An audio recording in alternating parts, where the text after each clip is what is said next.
चलिए आज थोड़ा सा हम पढ़ते हैं सिग्मा बॉन्ड और पाई बॉन्ड के बारे में। इसके बारे में सिग्मा एंड पाई बॉन्ड के बारे में। इसमें से डिफरेंस पूछा जाता है हमेशा। डिफरेंस आपसे कभी 5 नंबर में पूछ लिया जाता है, कभी 2 नंबर में पूछ लिया जाता है। कुछ भी हो आप इसे सॉल्व करके लिख के आओ तो आपका आंसर क्या होगा, ये नंबर आपको मिल जाते हैं।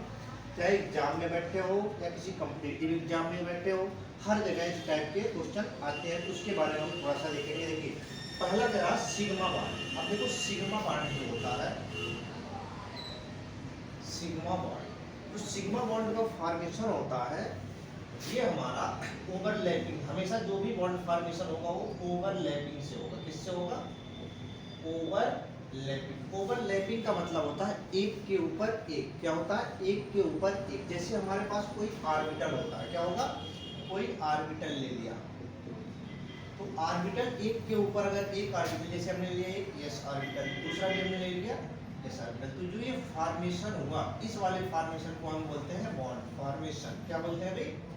Bond formation. अब ये बॉन्ड फॉर्मेशन कैसे किस किस के बीच में हो रहा है उस पर डिपेंड करता है, और किस वाइज में हो रहा है उस पर डिपेंड करता है। जिस जैसे जैसे होगा, अगर सिग्मा के टाइप में होगा तो सिग्मा होगा, पाई के टाइप में होगा तो पाई होगा। उसके बारे में हम जानेंगे। देखिए हमने एस का ले लिया, इसके बाद एक हमने एस का ले लिया और एक पी ऑर्बिटल हमने ले लिया।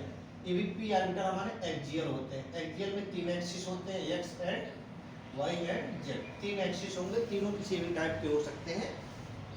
जैसे भी ये ओवरलैप करेंगे फॉर्मेशन बन जाएगा। देखो अगर इस टाइप से फॉर्मेशन होगा तो ये बनेगा हमारा सिग्मा बॉन्ड। क्या बनेगा? हमारा सिग्मा बॉन्ड। इसके बाद अगर यही साइड बाई साइड अगर हो, जैसे हमने पी ऑर्बिटल ले लिया कोई और एक पी ऑर्बिटल दोबारा लिया, अगर इनका साइड बाई साइड होता होगा ओवरलैपिंग, तो ये हमारा बनेगा पाई बॉन्ड फॉर्मेशन। क्या बनेगा? Pi bond. अब देखिए जो सिग्मा बॉन्ड है और पाई बॉन्ड है, सिग्मा बॉन्ड को हम रिप्रेजेंट करते हैं किससे? ये सिंबल है सिग्मा का, और पाई बॉन्ड का सिंबल क्या है? ये है पाई बॉन्ड का सिंबल। अब देखिए जो सिग्मा बॉन्ड होता है ये सिंगल होता है। क्या होता है? सिंगल। कहीं भी आपको किसी भी कॉम्प्लेक्स में, कंपाउंड में, किसी भी चीज में आपको अगर सिंगल बॉन्ड कहीं भी दिखता है तो ये समझ जाना कि उसमें सभी के सभी क्या है? सिग्मा बॉन्ड जुड़े हैं। जैसे हमने यहाँ लिख दिया CH4, तो ये देखो चारों के चारों सिंगल बॉन्ड से जुड़े हैं। तो इसका मतलब क्या हुआ? इसमें हमारे 4 क्या हो गए? सिग्मा बॉन्ड पाए गए। तो ये हो गया हमारा कौन सा? सिंगल बॉन्ड यानी कि सिग्मा बॉन्ड। उसी में आता है हमारा मल्टीपल बॉन्ड। मल्टीपल बॉन्ड किसमें होता है? पाई बॉन्ड में। अब पाई बॉन्ड में क्या क्या होता है? देखो पाई बॉन्ड में हमारा डबल हो सकता है, डबल बॉन्ड, ट्रिपल बॉन्ड हो सकता है। ये हमारे क्या होते हैं? हमारे पाई बॉन्ड होते हैं। अब मान लो हमारे पास डबल बॉन्ड है, तो डबल बॉन्ड में हम देखते हैं। देखिए ये हमारा डबल बॉन्ड है, तो डबल बॉन्ड में एक जो होगा वो सिग्मा होगा और दूसरा क्या होगा? पाई होगा। इसी तरीके से हम अगर देखें ट्रिपल बॉन्ड में, ट्रिपल बॉन्ड में एक हमारा जो होगा वो सिग्मा बॉन्ड होगा, बाकी के जो 2 हैं ये क्या होंगे? पाई बॉन्ड होंगे। एक सिग्मा और 2 पाई किसमें होंगे? ट्रिपल बॉन्ड में। और डबल बॉन्ड में क्या होगा? एक सिग्मा और एक पाई बॉन्ड होगा। तो ये बल हो गई मल्टीपल बॉन्ड। मल्टीपल बॉन्ड जैसे हमारे कोई भी जिसमें लास्ट में 3 आ रहे हो, आइन आ रहे हो, ये सब हमारे ज्यादातर मल्टीपल बॉन्ड में आते हैं। ठीक, तो ये हो गया हमारा मल्टीपल बॉन्ड। अब देखिए दिया है बनता कैसे है, सिग्मा बॉन्ड कैसे बनेगा, पाई बॉन्ड कैसे बनेगा। सिग्मा बॉन्ड बनने के लिए देखो लिखा है it is form by overlapping of atomic orbital. तो ओवरलैपिंग का मतलब क्या? जो अभी हमने यहाँ बताया, इससे क्या बनता है?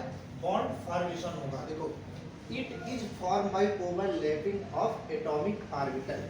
एटॉमिक ऑर्बिटल के ओवरलैपिंग से इसका फॉर्मेशन हुआ, जिसका सिग्मा बॉन्ड का।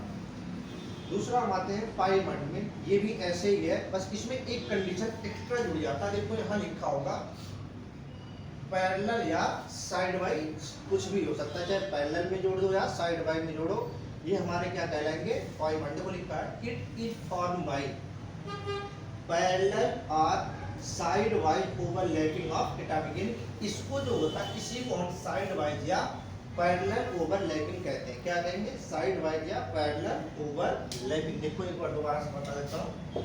ये हमारा है पी ऑर्बिटल, तो ये जो बॉन्ड फॉर्मेशन होगा ये हमारा क्या होगा, पाई बॉन्ड होगा। क्या होगा, पाई बॉन्ड। इसी वाले को हम बोलते हैं पैरेलल ओवरलैपिंग या फिर साइड वाइज ओवरलैपिंग। देखिए इसमें दिया है जो हमारा सिग्मा बॉन्ड होता है ये फ्री रोटेशन होता है। क्या होता है भाई, फ्री रोटेशन, यानी कि सिंगल बॉन्ड है, किसी भी तरफ आप उसे मोड़ सकते हो, चारों तरफ वो घूम सकता है।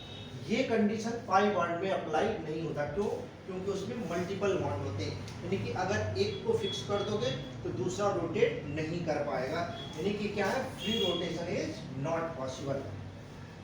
अगला हमारा दिया है, देखिए sigma bond is stronger than pi bond. तो एक बात हमेशा ध्यान रखना, 2 नंबर की क्वेश्चन में कभी पूछ लेता ऑप्शन देके कि सिग्मा बॉन्ड इज, आगे ऑप्शन में दे देगा स्ट्रॉन्गर देन या लेसर देन या इक्वल देन करके आपसे पूछ लेगा। तो हमेशा ये बात ध्यान रखना, स्ट्रॉन्गर देन पाई बॉन्ड, ध्यान हमेशा रखना जो सिंगल बॉन्ड होता है वो ज्यादा मजबूत होता है किसकी तुलना में, मल्टीपल बॉन्ड की तुलना में सिंगल वाला ज्यादा स्ट्रॉन्ग होता है। तो ये क्या हो गया, sigma bond is stronger than pi bond.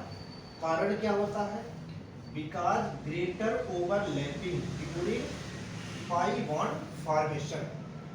लेकिन जब पाई बॉन्ड बनता है इस टाइम क्या होता है, जो ओवरलैपिंग होती है वो ज्यादा मात्रा में ज्यादा क्वांटिटी से होती है, तो इसलिए क्या होता है, ये हमारा ज्यादा स्ट्रॉन्ग होता है। और जो हमारा पाई बॉन्ड होगा वो क्या होगा, लेस स्ट्रॉन्ग। तो दूसरा अगला आप देखेंगे पाई बॉन्ड में, देखिए पाई बॉन्ड में क्या है, इट इज वीकर देन, किसके है, सिग्मा। इसी का हम उल्टा कह सकते हैं कि जो पाई बॉन्ड होता है वो सिग्मा से वीक होता है या कमजोर होता है। उसके बाद आता है रिएक्टिव और लेस रिएक्टिव। तो जो हमारा सिग्मा बॉन्ड होगा यानी सिंगल बॉन्ड होगा ये हमारा लेस रिएक्टिव होगा। क्या होगा, लेस रिएक्टिव, यानी कि सिग्मा बॉन्ड या सिंगल बॉन्ड क्या होगा, लेस रिएक्टिव। और जो हमारा पाई बॉन्ड या मल्टीपल बॉन्ड होगा वो क्या होगा, हमारा मोर रिएक्टिव। क्या होगा, मोर रिएक्टिव। अब देखिए इसके बाद एक चीज आता है सिंबल। सिंबल होते हैं, सिंबल के नाम हम कैसे जानते हैं उसके बारे में थोड़ा सा जानेंगे। तो हम आपको बताते हैं थोड़ा सा सिंबल के बारे में।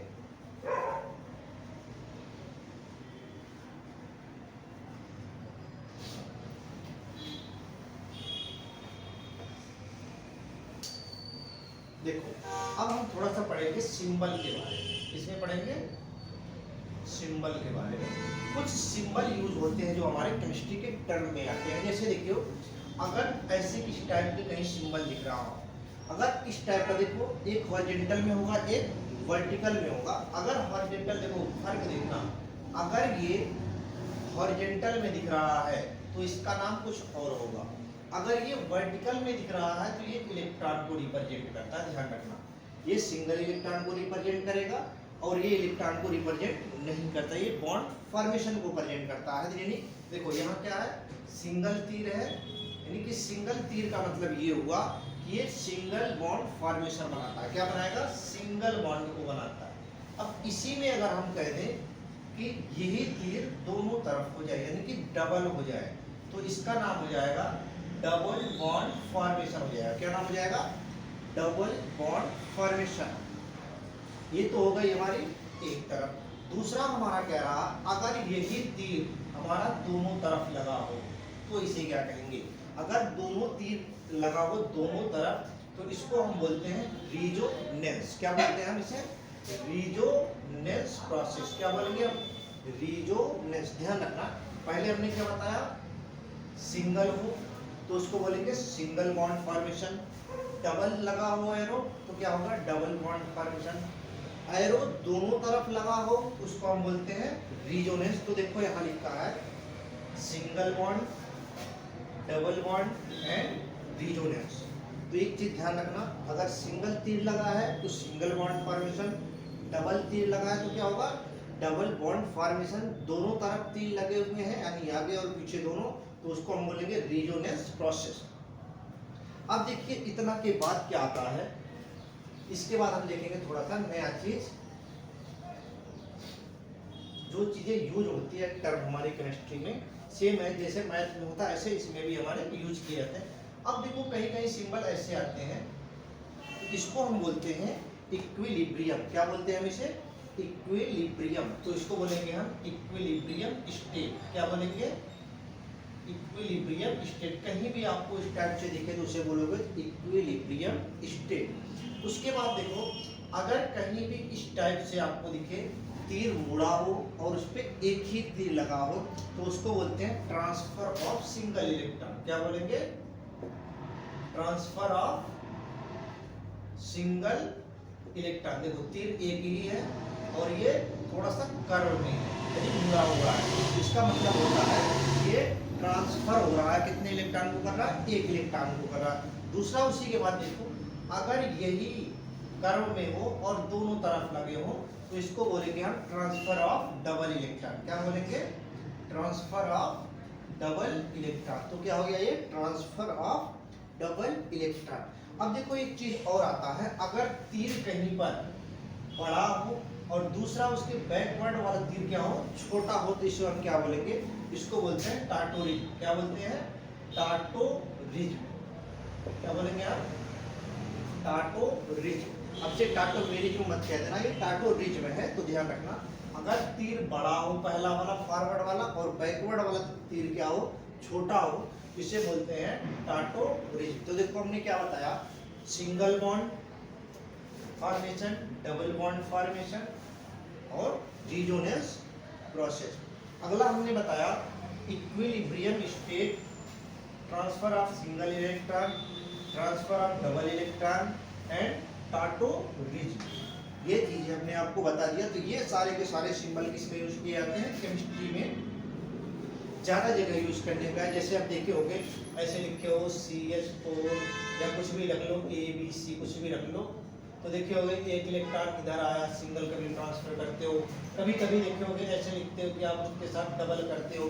तो इसका मतलब ये सिंगल इलेक्ट्रॉन को ट्रांसफर कर रहा है कि 1 इलेक्ट्रॉन, और एक इसे कर रहा है 2 इलेक्ट्रॉन को। तो ये क्या हो गया? हमारा ट्रांसफर ऑफ एन इलेक्ट्रॉन हो गया। तो इलेक्ट्रॉन हो गया, उसके बाद टाटोरिज्म हो गया, इक्विलिब्रियम स्टेट हो गया, उसके बाद डबल फॉर्मेशन बॉन्ड हो गया, रिजोनेंस हो गया और सिंगल बॉन्ड हो गया। ये सब हमारे क्या हो गए? Localisation and delocalisation bond formation.